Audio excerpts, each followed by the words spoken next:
வணக்கம் பாரு. அதாவது கிறிஸ்துமஸ் பண்டிகை மற்றும் ஆங்கில புத்தாண்டு விழாக்களையொட்டி தொடர் விடுமுறைகள் வருவதால் சென்னையில் வசிக்கக்கூடிய தென் மாவட்டங்களில் உள்ள சேர்ந்தவர்கள் தங்களுடைய சொந்த ஊர்களுக்கு மற்றும் சுற்றுலா தலங்களுக்கு புறப்பட்டு செல்ல தொடங்கியுள்ளனர். பெரும்பாலான ரயில் டிக்கெட்டுகள் முன்பதிவு ஏற்கனவே முடிந்துவிட்டது. அதோடு தனியார் ஆம்னி பேருந்துகளின் டிக்கெட் கட்டணங்களும் பல மடங்கு அதிகம் இருக்கிறது.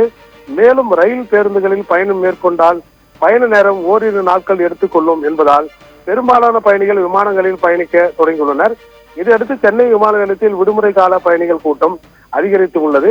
குறிப்பாக தென் மாவட்ட மக்கள் செல்லக்கூடிய தூத்துக்குடி, மதுரை மற்றும் திருவனந்தபுரம், கொச்சி விமானங்களில் பயணிகள் கூட்டம் அலைமோதுகிறது. அதோடு சுற்றுலா தலங்களான மைசூர் மற்றும் தாய்லாந்து, சிங்கப்பூர், மலேசியா, துபாய் போன்ற நாடுகளுக்கும் பயணிகள் கூட்டம் அதிகமாக உள்ளனர். இதேபோல் பயணிகள் கூட்டம் அதிகரிப்பு காரணமாக விமான டிக்கெட் கட்டணங்களும் 3 மடங்கில் இருந்து 4 மடங்கு வரை ராக்கெட் வேகத்தில் கிடுகிடுவென அதிகரித்துள்ளன. சென்னை தூத்துக்குடி வழக்கமான கட்டணம் 4796. ஆனால் இன்று சனிக்கிழமை கட்டணம் 14,281 ரூபாய். அதேபோல் சென்னை மதுரை வழக்கமான கட்டணம் ரூபாய் 4,300. இன்றைய கட்டணம் ரூபாய் 17,695. இதேபோல்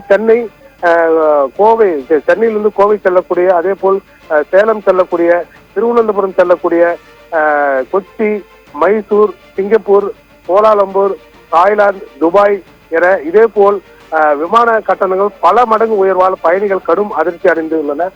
ஆனாலும் கட்டணங்கள் பல மடங்கு அதிகரித்து இருந்தாலும் பயணிகள் சொந்த ஊர்களுக்கு செல்ல வேண்டும் என்ற ஆர்வத்தில் விமான டிக்கெட்டுகள் எடுத்து பயணித்துக் கொண்டு இருக்கின்றனர். இதனால் பல விமானங்களில் சீட் இல்லாமல் ஃபுல்லாகி உள்ளது. பானு,